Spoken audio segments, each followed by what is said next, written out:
Hey there, YouTubers. Right, so in this video we're going to install, if you can see it, the i5-11400 that we have into this H510m-A Prime Asus motherboard. Alright, so we're going to use the stock CPU cooler. We've got 3000 megahertz RAM here, which in some motherboards I've been able to get it to over 3200 megahertz, so we'll see if we can do that here, because that is the max RAM speed that this could handle with an 11th gen. Now later, if you see this again, it will have most likely this CPU cooler on it and probably that SSD. Okay, so but for this video we're going to start off with the other components, and let's go ahead and get started. So going to be a pretty easy installation on this motherboard. We'll start here, pop this up. Now before we go any further, see that triangle there? Sometimes you don't see it on the motherboard. In this case you see a little dot. That's about it. That's what we're looking to line this thing up with, if I get it out of the case. Now, doing this one-handed is not recommended. And you know, obviously I get a lot of comments, hey, you should use a tripod, you should use this or that. Well, unfortunately, due to where I'm located, I'm working out of a steel box here over in Africa, and eventually we will we'll be back home to the studio. Oh, we almost lost that. Not only that, we're almost losing our camera angles. But yeah, we're working out of a steel box, and we don't have all those tools with us, but we do own them, and eventually I'll get home and the channel will get better again. Right now, you know, we have to do with what we've got. So I'm just going around making sure that this is seated in here correctly before I pop this in, because you could damage your CPU when we bring this down. Okay, we'll bend the pins. Alright, so that's in. Now we're just going to take our lever and boom. And so sometimes that gets in the way, just as you saw there. Alright, so that's in, folks. This CPU already comes with thermal paste on the bottom of it. Let's see if I can get this out of here with one hand, which is always another fun thing to do. But hey, so they did not put a cover on it this time. A lot of times you will get these. Now this is the upgraded one. Alright, so let's undo our cable first. Alright, so ideally we'd end up with our logo looking this way. You know, which is kind of interesting why they always do this. But now when you're popping this in, you'll want to have it on a softer surface versus a hard surface, because otherwise these guys can get jacked up. So we're going to go ahead and put it in this way, even though the cable's going to end up having to go back that way. But just for the sake of making that Intel logo stand up like that when you're looking at the case, we're going to go that route. Alright, so what I'm going to do now, folks, is pretty simple. And this is actually sitting on a bed, so what's sitting on is pretty soft. I'm just going to press this down, okay? Then I'm going to pop over to this guy. You heard that snap? That's what you want to hear. Sometimes you won't hear that snap. It's kind of I would say, a quality issue with these, or if you are putting it on a hard surface, it's not going anywhere.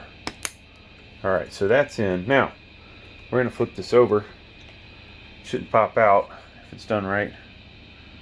There you see those, right? That's what you want to see on the other side. Alright. Now, if this wasn't being done for the video, I would have rotated this. So, when I put this in, I wouldn't have it like it's going to look here, but that's just me. Now, you see your motherboard may have two of these, CPU fan 2. I'm going to go for the top one, because I'm, at least in the present, I'm not going to have a second CPU fan. And that goes in there like that. And of course, it didn't go in there. I wonder if I'll edit this out, folks. Probably not. Okay. Usually these go in like really easily. There we go. Alright, it's in. Usually I don't have to put that much force behind it. So this is a problem. We're going to have to do something with this. And we will.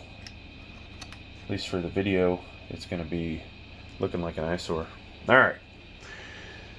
Now, what is next, folks? We can put our RAM in. And with this motherboard, only that size detaches. So always a good idea to check your manufacturer's website to see what RAM is compatible. Otherwise you might not get your speeds that you were hoping for. That's very... Alright, so we're putting this guy in. And this is not going to be the final RAM that ends up in here, but at least for now it is. Okay, so the RAM's in.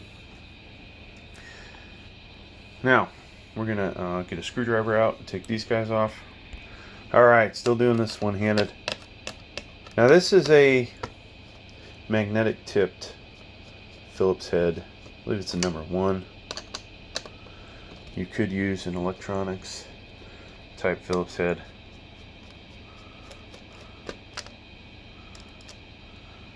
I'm probably not going to put the heatsink back on, at least for this video. So now this motherboard's nice compared to H510 that I was showing in a different video, because I can put in additional M.2s if I get a PCIe expansion card, such as, actually I lied, folks, that slot's not big enough. So the only way you can put an additional one in is to go without a graphics card. Then you could put one in that big slot. Okay, so never mind what I was going to say. And oh, by the way, yeah, you have to put the heatsink in back in. So we'll do that. We'll put this cover over it. So this motherboard, this is the PCIe expansion card that I was talking about. You see that as a bigger PCIe. There's the smaller one back there. Alright, so we got this in. Of course, I didn't do everything with one hand. I actually was not able to complete this without using two. So, alright, so this thing is ready to rock and roll. Now I already got the operating system on that drive, and check out some of the other videos. We'll benchmark this thing. We will check out the BIOS. We'll do all kinds of stuff. Alright, so we're going to go ahead and put this motherboard in here and make all the connections. So the first thing you're going to do is, with the screws that are included with the motherboard, you're going to line your motherboard up with the offsets that are underneath there.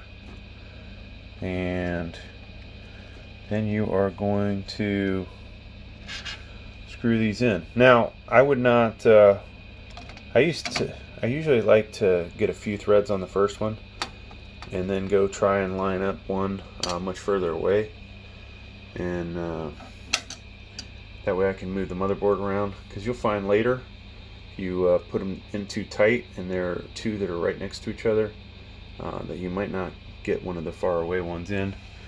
So this just helps you with that aspect.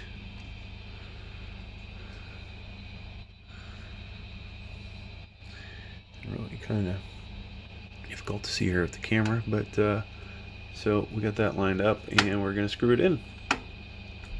Okay, and you'll do that for all the holes. Right, now most of you would have put the IO shield in. Because I like to kind of keep these motherboards in new condition, and I'm moving them around so much, I don't bother with it.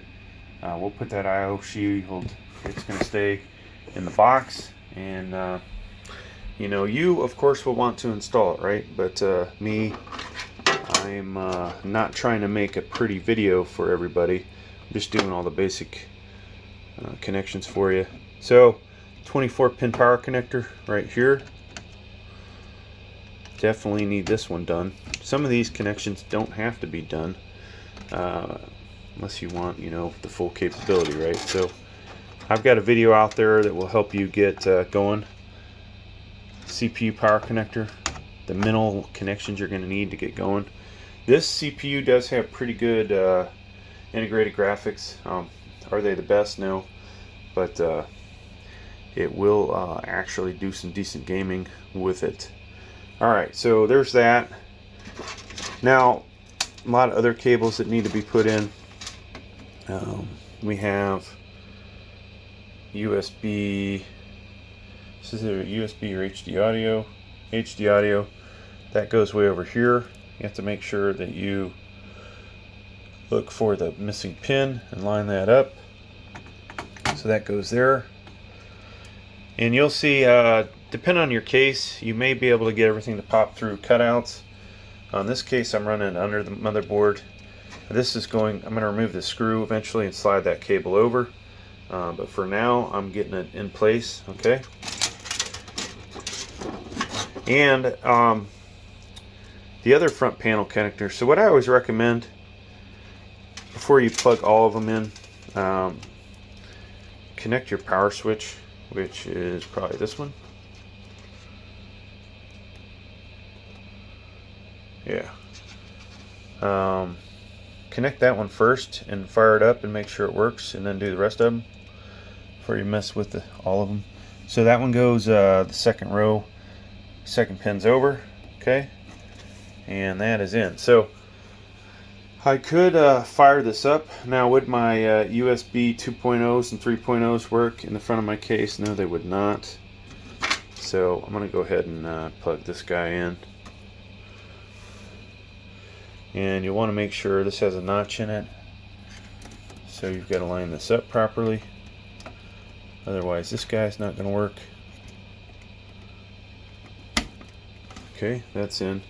And somewhere under the motherboard is the USB 2.0. We'll deal with that later, but this is enough to get this thing fired up.